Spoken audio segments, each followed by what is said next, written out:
end of the month. And you know what that means? Ta-da! Darrell's here, and Darrell's here with a budget. Yeah, yes. It's a yes. thick budget. Yep, Dent County Budget. That's what the county commission's been working on for the past couple of weeks, and that's kind of normal for this time of year. So Occupying most of your time. it's occupied just about all of it in at the courthouse, and several hours at home on it. And that's and we've got her done. And the tentative 2021 Dent County budget will be available from the county clerk Angie Curley this afternoon. She'll be making some copies this morning and getting them ready. Take a while to make copies of that. Yeah, well, she'll make copies of what we call the main funds. The main funds. There's a whole lot of this. The entire budget is 100 and what did I figure up here? I think it figures out about 135 pages. There's 28 different budgets actually contained within it, and so it's about Stan, an inch thick. I brought it at with me. least, yeah. So maybe a smidge more, but it's thick. So anyway, Good bedtime reading, right? Yes, you bet. So, but at any rate, we ended the year in really in very good shape in all the funds. When things really went south this spring with the COVID thing and things shut down, we kind of backed off and hunkered down a little bit, and some major spending we held off of. We actually was wanting to get in and do some more things on the old courthouse itself this past year. Not knowing really what was going to happen to us, we decided to just kind of back off a little bit. But we're going to go ahead and move forward with some of that. So anyway, we ended the year in very good shape, and financially, folks can rest easy. The county's in very good financial position. We ended the year with about a $1.8 million balance left in general revenue, and the financial auditors will tell you that's a very good balance to come off with. Road and Bridge was left with a very good fund as well, and the same way with our new jail operating fund, law enforcement. But again, we really hunkered down and see. Now, as it turns out, that's what was crazy. As it turns out, for the year last year, we actually ended up with an increase in sales tax over the year before.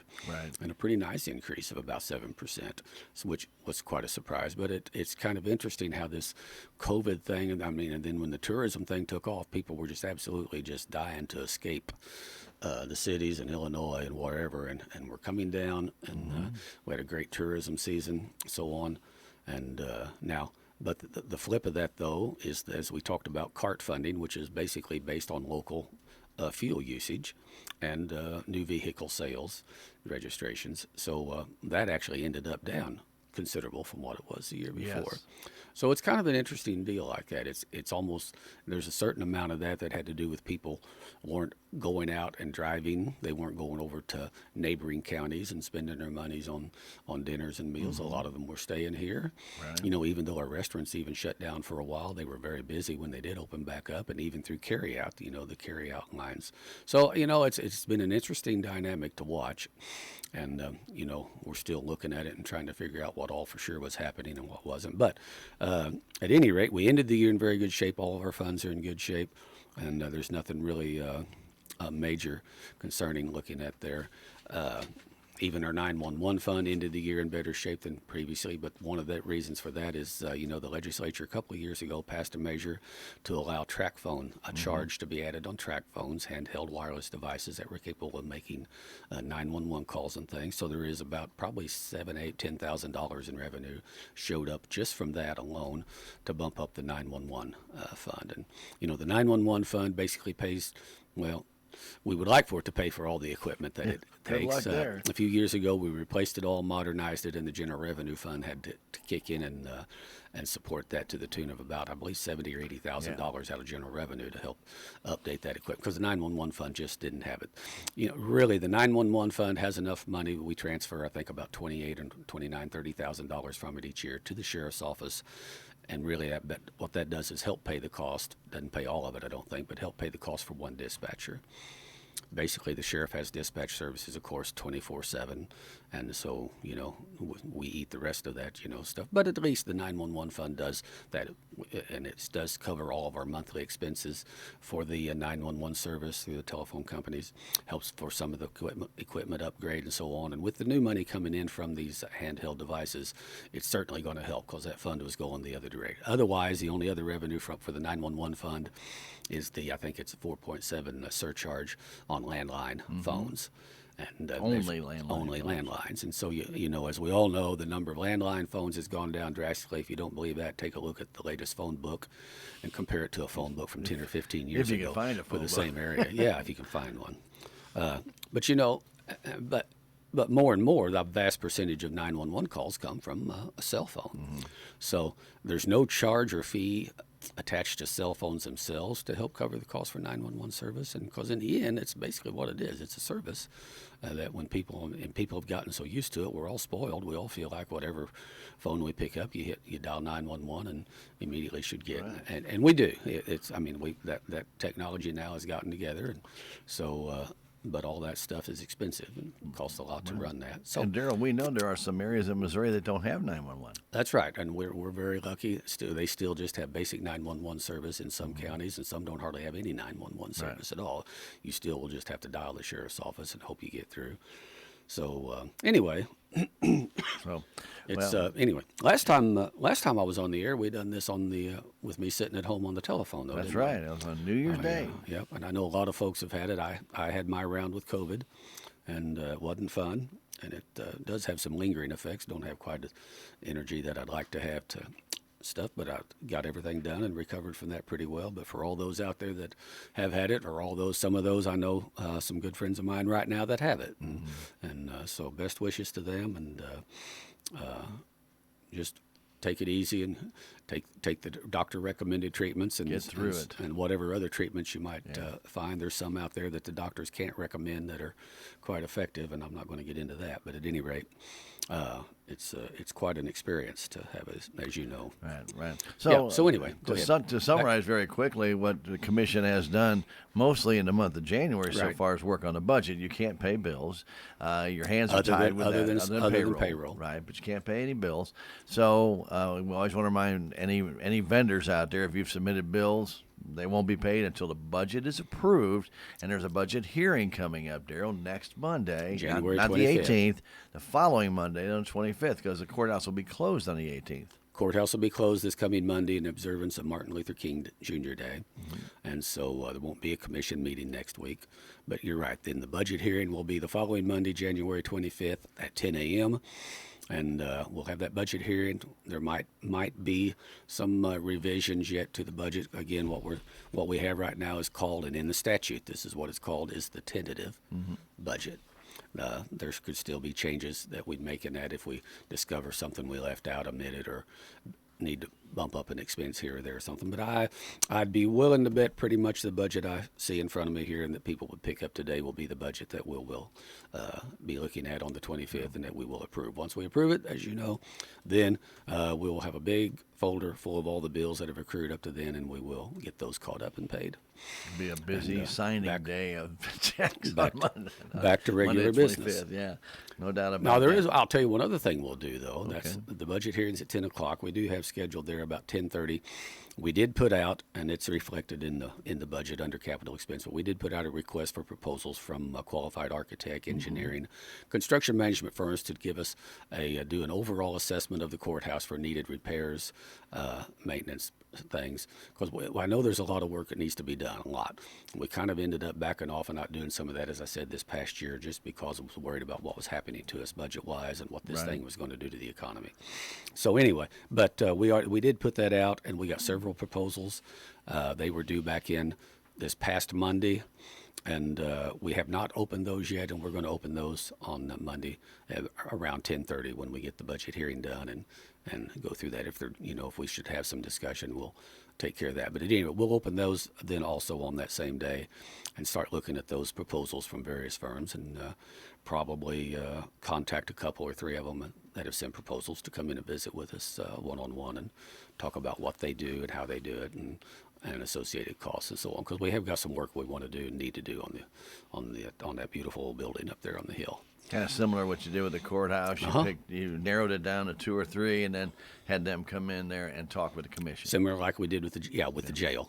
We talked to 3 different firms, I think, in person, and so we'll be doing that. So, and otherwise, then we'll be back in regular business, paying bills and some of that stuff. And as I said, the courthouse will be closed this coming Monday, and so there won't be a commission meeting. But anytime during the week, if a person has a need or concern with the road, they can call the Road and Bridge phone number at 729-7770. And if there's nobody there, there's usually somebody there at the office all the time during the day. If not, they can leave a message. If it's something that's, and if it's after hours, needs immediate detention, and needs immediate attention, they can call the sheriff's office dispatch, and they will forward that then on to the appropriate district and get that information. So, like a downed tree shutting down a road or something of that nature, or a car creating a traffic hazard. Yes, that happens. Definitely want to make sure something like that is taken care of. Well, one of the thing is, well, first off, a happy New Year to everybody out there when it comes to the commission. But a new year brings a new commissioner in, and Darrell, but you had a very, very good servant to the county, and Mr. Dennis Purcell. He served the county very well. 12 years, right? Yes. I believe he served 12 years, and the county did salute him with a nice plaque on the January 4th meeting. Yeah, Dennis was a good, faithful servant to the county, and very diligent in his interest and his work for the county and for the citizens. And he retired December 31st after 12 years service, and so we did have a nice plaque to present to him, and appreciated him coming back one more time. And because of the COVID deal, I wasn't able to be at the last meeting that he was at, but he agreed to come back when I could be there. We gave him a nice plaque, and did appreciate Dennis and his family, but appreciate the work that he done. And so, and then Wes Mowbray was elected then to fill that spot, and so Wes was sworn in, and he's I don't know, he didn't say, but he might have felt like he was drinking from a fire hose here for the first couple of weeks as we delve into budget. But we got through it, and he done good. He jumped right in with both feet, and been looking at roads and working on issues, and working through the budget, and asking a lot of good questions. And speaking of budget, we did get, and I do want to go ahead and mention this. Talked about how well we ended the year, and the concerns, the financial concerns last year due to COVID. We got our first sales tax report, though, for 2021. You really want to talk about that? Yeah, yeah, we will. I don't want to, but we will talk about it. Treasurer Danita Williams came in with our sales tax report. That comes in every month towards the first of the month. So our January sales tax was, it was a real rough one. Real eye opener. Yeah. And I really think we can look at that as being very related to the COVID thing. Now, January sales tax, obviously, it takes a while for sales tax. The vendors collect it, send it to the state, then the state, it goes through its deal, and then they send it on back. So the sales tax we get around the 6th, 7th, or 8th of January, obviously, is for sales tax collected in previous months. Probably October, the January, November. probably more like October, November, maybe part of December, but probably October, November. And so you think about it, that's about the time then the tourism then pretty much slowed down then, and we didn't have that going on. So at any rate, our sales tax collection came in 30 to 38%, depending on the fund, 30 to 38% under what 2020 sales tax collection wasn't for January. Now, this is just 1 month, and these things can vary quite a bit. Sure. It's been really interesting over the years to see how all of a sudden 1 month will be down drastically from what that same month was the year before, but then a month later, that next month will be up drastically from what the month was the year before. It's a timing issue. And it is. So it is. So we're not in panic mode or anything like that. And as I say, we've got good fund balances to get through. If we didn't collect $1 of sales tax for general revenue, we actually have enough reserve that we could meet all the expenses that we had in all of 2020 out of the reserves we have if we never even collected $1. And the financial auditors, when they come and do their deal, they say, if you've got 80% reserve that would cover your expenses, that's very good, and anything above that is excellent, because it just puts you in a better shape to weather storms. And that's what we're looking. I mean, that's what this whole thing has been. And you better be prepared at any given time to weather storms. But we got to build up.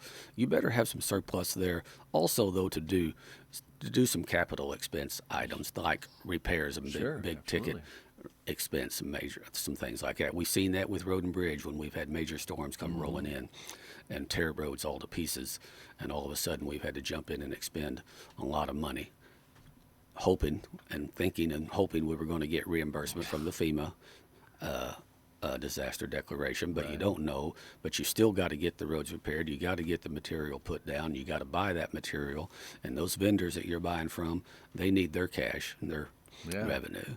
And I mean, we keep our vendors caught up to date and paid, and that's the way it needs to be.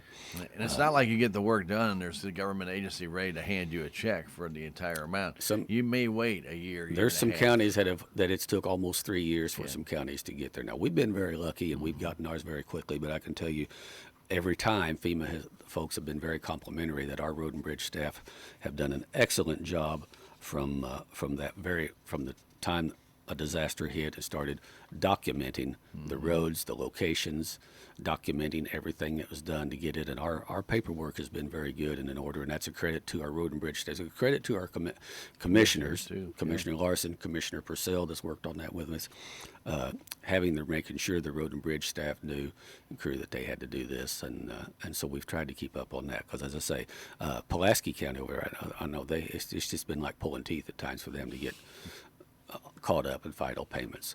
What the issues were, I don't know. Doesn't matter. But again, at best though, it'll take several months, if not a year and a half, for you to get that reimbursement. So, and anyway, the same thing happened with the damage to the judicial building when you had some roof damage there due to the derecho, right? And or due to a storm, I shouldn't say derecho. I don't think it was the derecho. That one, we did have damage to the courthouse roof when we had the derecho come through. To the tower Exactly. Yeah. So the county's been able to pay that. Actually, it gives you leverage over the insurance company because they want you to take a lower settlement just so you have money, right? And you can say, well, we'll talk about this. There's a little bit of push in here. Let us. We know cash is tight, and let us get you a check here and get this settled, and you can go ahead and start making. And our response was, no, we've got the money. Don't worry about that. You sit tight. We'll get this thing done, and we'll get together with all the bills that it took to get it done, and that amount was considerably higher than what wanted us to sign off on. And so, it just puts you in a better position if you can do that. So, but it was quite shocking to see that first sales tax deal come in. But we knew when the tourism thing then season was kind of over, well, a lot of things slowed down pretty rapidly. You could just tell, you could just sense it. So, and now, and it's going to be another few months before things start picking back up in that regard. And I think it'll take off and be great. And I think as we go through, I'm hoping as we go through 2021. And right now the COVID thing is just really running rampant through all the counties and all over the state and everywhere. It's finally catching up, and I think part of it, Stan, is people have become a little more feeling of it's out there, and you just can't go to the back of the cave and hide. You still got to get out and do and go, and people aren't going to let it just ruin their lives as far as what they do. But at the same time, that's probably led to more exposure and more people getting it. Where did I get it? I don't know. People have asked me, where do you think you got it? Oh, I don't know. I really don't care. It's the farthest thing from my mind. I mean, I don't sit at home and hunker down, and it's out there. You can pick it up, and then what the crazy part is, somebody can have it in the house, where there's other people and nobody else in there even get it from. Gets it, yeah. So, there's no rhyme or reason, I don't think, to some of this to try to explain, so whatever. But anyway, economic-wise, budget-wise, we got through. We've got some, road and bridge. Last year, the road and bridge had a couple of $100,000 they wanted to do on some chip and seal catch-up, but with the revenue falling fairly flat on that, they kind of held off on that and done some of the some repair that was just had to be done but otherwise held off. But we'll be catching up on some of that this year, but we will be watching all of the various big ticket stuff. I know the sheriff and we visited, and he's looking at it as well. He's got within his budget money plugged in to go ahead and buy another couple of patrol cars and replace them. They put a lot of miles on them things, all of them, every year. But he talked about we'll wait till the middle of the year and see kind of how this budget thing is shaken out. We'll have a better idea by May and June what we're looking at here for the year. And the county's hands were tied on a lot of different things, Darrell, because when the normal paving season was going on. You have to have bids and things in March, April, May. Right. So these paving companies get set up. They weren't operating. Yeah. They were not doing anything because nobody knew. Yeah. And so nobody was in their offices. How do you get a bid when there's nobody there? It's crazy. You can work from home, but Yep. you can't give a bid unless you can go down there and look at what you have to bid on. Right. Yeah. Generally, for doing some chip and seal work, we'll put those out for bid in March and April, and because they want to get those scheduled, they like to do that chip and seal work. Generally, like 1st of July through August, Right. somewhere in there. When the weather's hotter, it's better. The oil flow's better. Everything just works better on doing that. And yeah, it just seemed like everything you went to do this past year was far. And I know I hate to even say this because the people listening are going to tell me about it, and they're right. Yeah. And you know what though, I'll tell you what, still through it all, if you watch the news and you watch what's going on, and we're not talking about just COVID, but everything. I thank God every day I live where I live. Oh, yeah. And we couldn't live in a better place.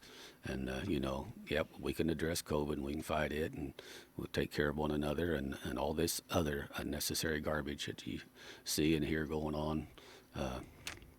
Can't imagine having to live in those places and put up with that stuff. But, it's a strange world sometimes. It but definitely is. Anyway. It definitely is. Anyway, we got the budget done. It does. We are accounting for trying to get some work done on the courthouse. We will get this assessment done. We're going to get the assessment of it done, a professional assessment of all the things we need in order and get it and stuff, and get started doing some of these things. And again, we kind of been distracted for the last couple of 3 years or so, or 4 really, on even just trying to get the jail thing moving and getting it done. And I'll tell you, that's another thing. We really got little small odds and end things that are still being finished up on the jail itself, but otherwise it's in and done, and they're in business and stuff. But I've watched and I've listened, and I'm president of our County Commission Association of Missouri, so I have meetings with other commissioners from all over the state and stuff. And I can say this, and our jail project went along extremely smoothly through the whole process without any real serious hiccups here or there. And it's interesting when I listen and hear, and the reason, and I give the credit to that. First of all, the sheriff's department and his staff worked very well with the architects in trying to line out what they wanted. But we had a very good firm in Larry Hart and Company through the bonding company, making sure that process was lined out right and working with us, and they're great to come in and work with you. I mean, just be there and help guide you through it, because quite frankly, very few commissions, unless they've done a deal like this before, have been through all these processes. They're great and know dot all the I's, cross all the T's, help you keep that lined out.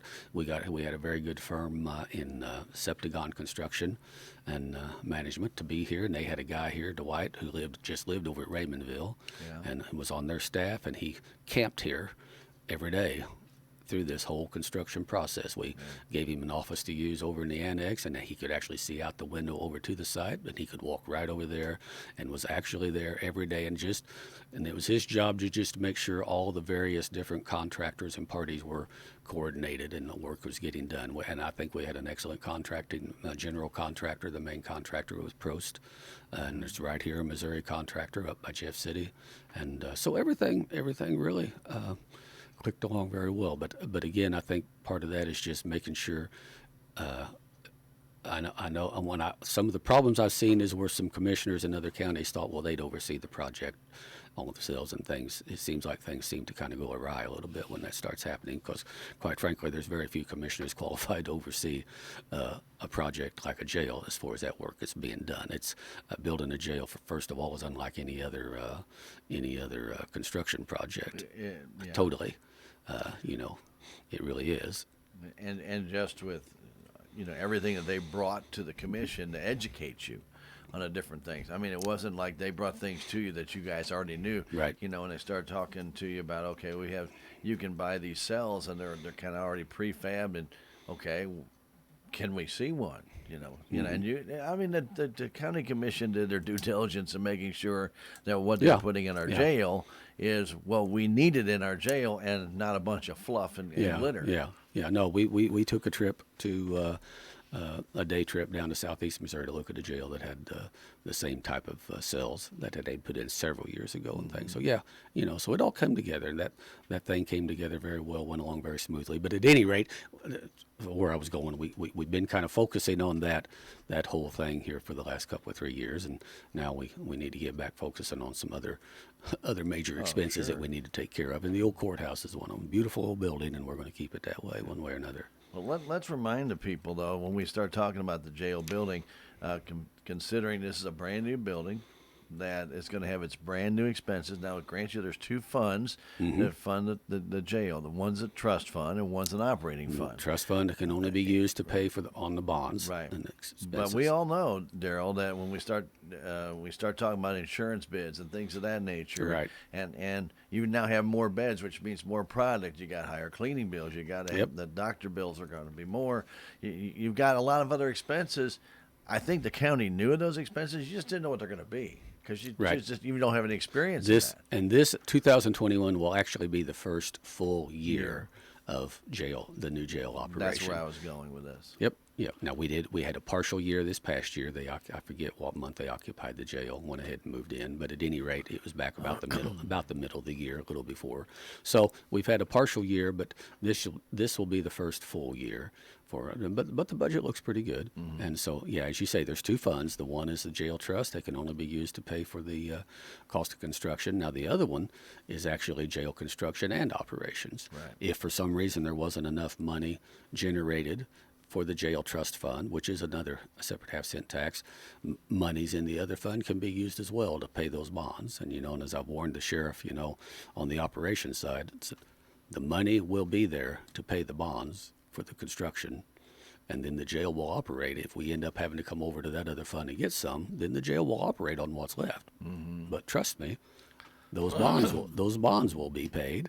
Those things will be taken care of. And just like, our capital expenses, our lease purchase, and basically this is a long-term lease purchase is what this is. But all of our lease purchases that we have those budgeted, they will be paid. If we have to cut expenses and budgets elsewhere or whatever to make them, that's what would happen. If people would have to be laid off, that's what would happen. But those obligations will be met, and then we'll operate. But right now it looks very good, even weathering some sales tax reduction and some of those things, I think we're in a position to do that. Very good, very good. Ms. Sally Burbridge, our Salem Economic Development Director, as well as for Dent County, came in and brought her report, and it's always interesting to hear what Sally has to say. It is. Yes, she's working on several different deals, got some new businesses interested in perhaps locating and stuff. Still working on the site certification out at the industrial park. Got to do an endangered bat survey and study and all this kind of garbage. Laugh, but it's yeah. crazy. If you didn't laugh, you'd cry. So, but at any rate, she's working on that, pulling all that together, and then she's also been working and heading up on getting the new website for the city, county ready for deployment. Anyway, and so the different department heads with the county, city, and so on have been taking some training on to see to how to work it and how to make it work and so on. So anxious for that to come around. Sally's very busy and helping work on in a lot of different areas on things, and so appreciate her work. Yep, and she always basically every first Monday of the month, she's in there trying to get that. And done. that is a cooperative effort there on funding that position with the city. The city making up the bulk of the funding, but the Dent County Industrial Development Authority Board is providing funding, as well as the county itself as well, chipping in money to help make that possible for the city to go ahead and keep that position and somebody of high caliber like Sally in there working on that. So very, very good. Well, we also know Dent County Clerk Angie Curley reminded everybody about the election coming up for the municipal election, because to still file for those seats, you only have till next Tuesday. That's right. You know, so if you are planning to file, you need to go to the entity that you're going to file for. If it's a school board, go to the school office, except for one difference, the Dent County Health Center Board, that if you're going to file for that, you need to do that at Dent County Clerk's office. Yes. Otherwise, some of these positions have fees you have to pay. Some don't. So you need to really call that entity that you're signing up for to make sure that you, first off, you qualify. Some require you to live in the area for at least a year or 2 years. So please make sure that you do know what the qualifications are. I hate to see you go sign up and find out you don't qualify. Right. Yeah. Bad deal. Yeah. So then that is for the April elections. So then those entities must submit to her whether they're going to have an election, because at that point, if let's say a school board doesn't have to have an election. Well, if there's only 2 positions up and 2 people file, then they don't have to have an election. They don't have the to 2 have that one. filed are elected. It saves money for the school, and it saves time and effort for our county clerk. Well, chances are the turnout would have been extremely low on those deals, and it really is just a waste of time and money. Yep. Yeah, that is a very good improvement that was made, though. Yeah, very good. So, but she did note that, and those tax entities have till January 26th to get that letter into them if they are going to have an election or not going to have an election. Yes. So they can get that in. So and that applies to the city elections as well, municipal elections. Hospital board, fire district, health center, and school boards, all those. And that includes bunker if they whatever they've got going on too. Parts of people forget it, but parts of Dent County go in and out of bunker, and so there are voters down there. Yeah. City of Bunker itself, I think, is just split just about in half, pretty close. It's interesting because there's between Dent County and Reynolds. Because part of the old gyms in Reynolds County, the new gyms in Dent County. And somewhere in the middle of that hallway, there's a line. But it's interesting. So how do you divide the school tax? Yep. And then they actually have 3 counties very on their school challenging. board. They've got Shannon, Reynolds, and Denton. So all right makes there. A real big, a lot of work there to go to file, to make sure you get that. Very good. You had a couple of meetings that you had to attend. One was the obviously MRPC board meeting. It was Thursday, and then the external relations.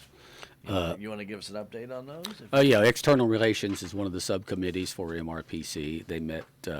We met via conference call on Wednesday afternoon, and then one of the things that we do every year through external relations is organize the annual volunteer awards dinner, generally held in the fall. Was scheduled for this past October. Due to COVID, it ended up getting put off.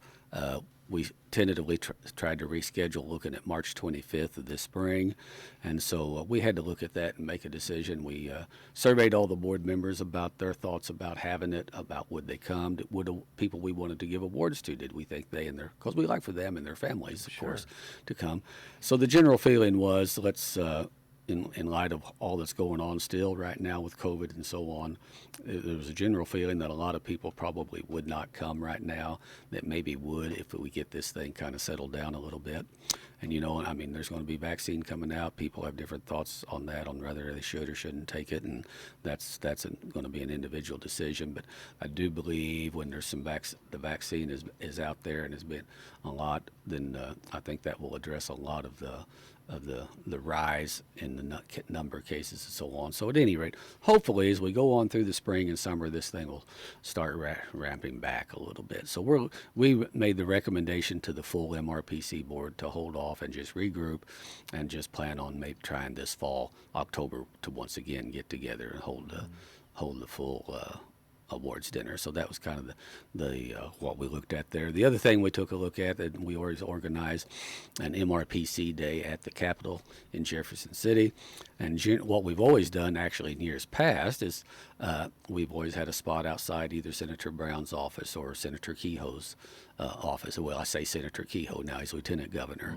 But they've always been very gracious to find us a spot there, an area where we could have a small luncheon and invite all of our reps and senators from the MRPC region to stop by and eat lunch with us, and we share with them while they're there what our legislative priorities are, and they could share with us kind of what they see happening and going on. But again, COVID has kind of changed all that a little bit. Matter of fact, I just heard this morning where the House of Representatives chamber is going to shut down for this coming week due to COVID issues, and that's affecting some members. And and it's just really changed how many people at any given time you want. What we did was we recommended then that the executive director, Bonnie Prigge, and a couple of board members just go with her and that would be on January the 26th. I believe that's a Tuesday.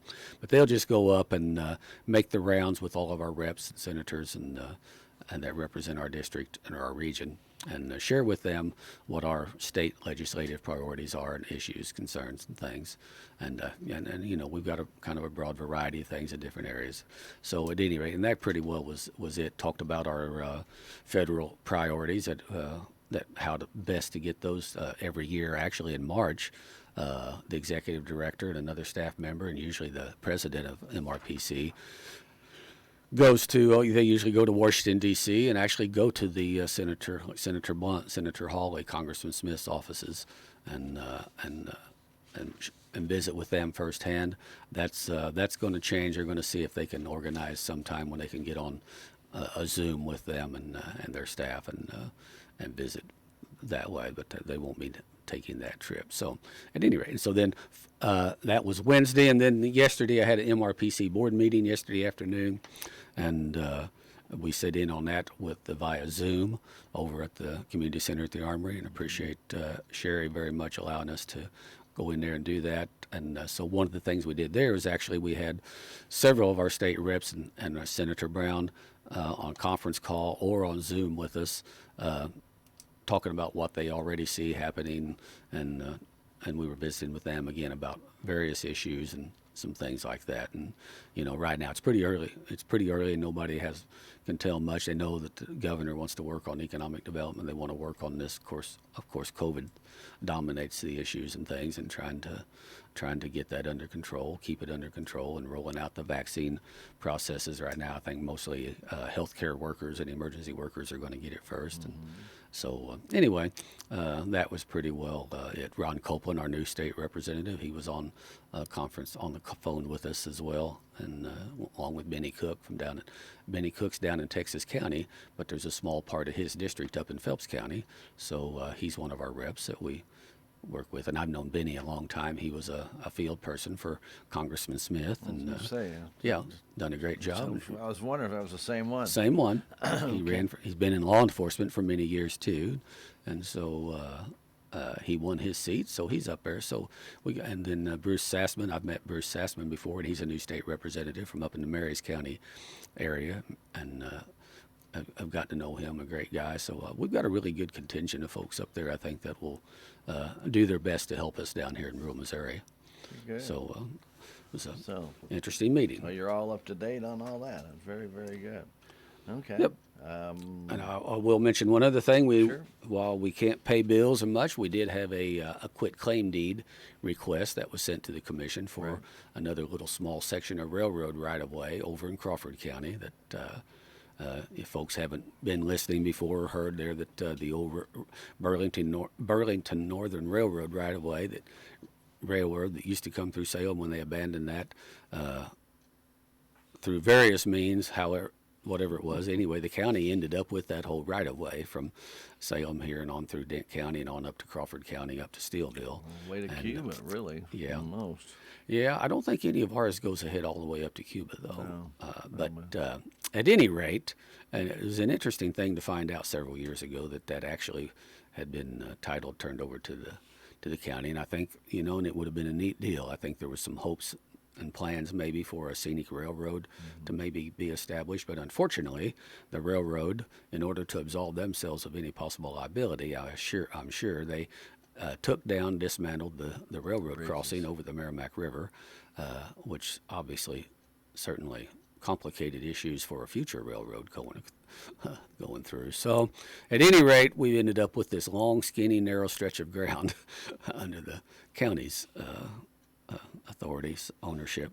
So, and actually we discovered then too that there actually is a state statute that forbids counties from owning land in another county. And so, there's no penalty for it other than you just aren't supposed to do that. Yeah. And to be honest, why would a you? county need to own land in another county? So what we've done is, as people along that railroad right of way, Dent or Crawford, have discovered this, then if there's some of these farms and properties that the railroad right of way goes right through the middle of them, and they can send in a request get it in proper form. Most of them go through an attorney, and they all have actually. There's one attorney over at Crawford County that has done the bulk of these to submit a request for the county for a quit claim deed for that particular piece of ground. And basically, it's just the commission saying, we for whatever this. No, we do have a $500 fee they have to pay because we forward all those. We actually encourage the attorney, those people, send their request directly to the prosecuting attorney of right now, Andrew Curley. Mm-hmm. He's our legal representative. The commission, we're in no position to sit in there and review those and make sure the legalities are all in proper form. The prosecutor has his staff go to the recorder's office and things and look the deeds over, and we spend a considerable amount of time checking it out to see that it's in proper form. When the prosecutor determines that everything is good and that it's okay, then he sends that on over to us, and the commission then goes across the street, usually to Bank of Salem, has somebody notarize it as we sign it, and we get it on back then to we deposit. We have a $500 check already in hand. We deposit that, and they get it back, and they're happy over there, and we're shed of another piece of ground that the state says we can't legally own anyway. Interesting deal. It is very interesting because, see, from the abstracts that I read, the railroad never owned that property. There was just an easement. Well, but then there was a legal argument that actually they did own it. So I don't know. Basically, we're just saying we don't have any. Right, well, you don't have any interest. We don't have any legal. But that was the whole thing when they gave it to the county. That's the only reason why these people have to go through and get a quit claim deed is because it's listed under the county's name as being owner. Yeah. And you don't have any interest. Because it was their property to begin with. The railroad then took it to... To me, it should have gone back to those landowners or whoever they transferred to back at the time when that land was set up for a railroad. Yeah. Now, but across the country, that is, there's different, there was quite a huge court battle years ago just over the Katy Trail, and everybody thinks the Katy Trail is the best thing since indoor plumbing, and that's okay. That was the reason, because the abstracts say it's an easement, not a property. It was an easement, and it was clear in that easement that when that ground ceased to be used for a railroad, that property was to go back to those landowners. And then along come some people decided, well, you know what? If the railroad isn't going to use it, wouldn't that make a great biking trail? And it is. I mean, I'm not knocking what it is, but the fact is those landowners had a deed that said, hold it. Yeah. That's my property. And if you were a landowner whose property had been bisected by that railroad right away going through it, you probably would have said, look, I'd just as soon go ahead and have the ground put back in and my pieces connect. Yeah. But no. At first, the courts and the people, all you landowners take a hike. And I mean, I'm a private property rights advocate. I think when the law says it's yours, it's yours. Mm-hmm. But anyway, and that got all fought out. And finally, the Supreme Court, in the end, finally ruled that the landowners were right. And so how then they were but at this point, there was always a but But somehow or another, I think there was some compensation that had to be put out and so forth and so on. But that battle goes on still now as more and more little railroad. There's a little stretch of it that there's been a little bit of consternation about up in the Bell area, Bell and Owensville. Those old railroads, same thing. Yeah, and there's another stretch of it that they're trying to extend that would go on through. I don't know, people probably don't realize it. When you go up to Jefferson City and you go through Freeburg, there's a railroad tunnel just about under Freeburg, and up in that area there's a huge railroad trestle over the Gasconade River up there, and then there's a railroad tunnel that goes under, and the move is afoot there to go ahead and incorporate that into the biking trail too. Mm-hmm. Huge expense for DNR. That one I don't know where they ever ended up, but there was quite a landowner grant to do that. Yeah, but there was quite a landowner fight involved with that deal too, though, with landowners again saying, "Hold it." That was ours, wasn't so, whatever. But anyway, it just seems odd that an easement suddenly became owned property of the railroad in people's eyes. Yep, it never really was. But then they took it and somehow there was court cases that somehow either gave it to the railroads or I can't even tell you. But nonetheless, these people are getting their land back, and that's what's important. Yeah, right, exactly. So it's anyway, that's the way it should be. Otherwise, though, we could put another tourism railroad like you're talking about. We just go build one. Go take that easement back, right? I'm not going there, Stan. No. Yeah, so anyway, I think the commission could definitely afford a new engine, a couple of scenic cars, Good tourism. Good I- economic development right there. Probably a future commission. Yeah, there Yeah. you go. Somewhere. Okay. Somewhere 2040. Maybe. Maybe. Yeah. Absolutely. I don't have anything else, Darrell. Nope. Unless you want to. You've already kind of touched on the budget. Unless you want to touch a couple things in particular on the budget that you want to bring out. Not really. It's going to look very, very similar to the previous budgets. We look at where we were at year end and see, do we expect any big changes through this year compared to the previous, make adjustments as necessary. It's a very good workable budget. And again, as I say, though, we will be watching and monitoring very closely the revenue stream, sales tax, and so on, and we will probably scale back some expenses accordingly if it looks like it needs to be in that regard. Continues to be but down. otherwise, it looks pretty good. So I do want to warn folks, though, this weather out here kind of questionable here for a couple of days. So I know MoDOT is out working on the state highways or monitoring them. There's not much they can do right now. But at any rate, then the road and bridge crews will be monitoring it as well. I think we're, with any luck, we may dodge another bullet here on this one. Yeah, we're as going it to probably comes get a through. little bit, but it should be nothing like the central part of the state. Yeah, and the central northern and part of the north, state. yeah. They're really going to get hammered. Friend of But mine, commissioner up at Kirksville, I know they're expecting to get whacked pretty good and just almost be in blizzard conditions for a while. The weird part So- about this storm is, Darren, it's not the amount of snow it's going to get; it's the wind. Yeah. Because they're actually be calling, if my recollection is correct, and I really quickly looked on the weather this morning that up around the Kirksville area, they're actually calling for blizzard-like conditions with a blowing wind where you Yeah. can't see. Yeah. And if you're traveling that direction, if you've never been through that, and trust me, especially at night when the headlights hit the snow and that's bright and bounces right back, and all you see is white in front of you. You don't see any road anymore. Yep. Dangerous Very, situation. very dangerous. And Missouri roads aren't marked like they are in Canada. They don't have any markers along the side to tell you where the road is.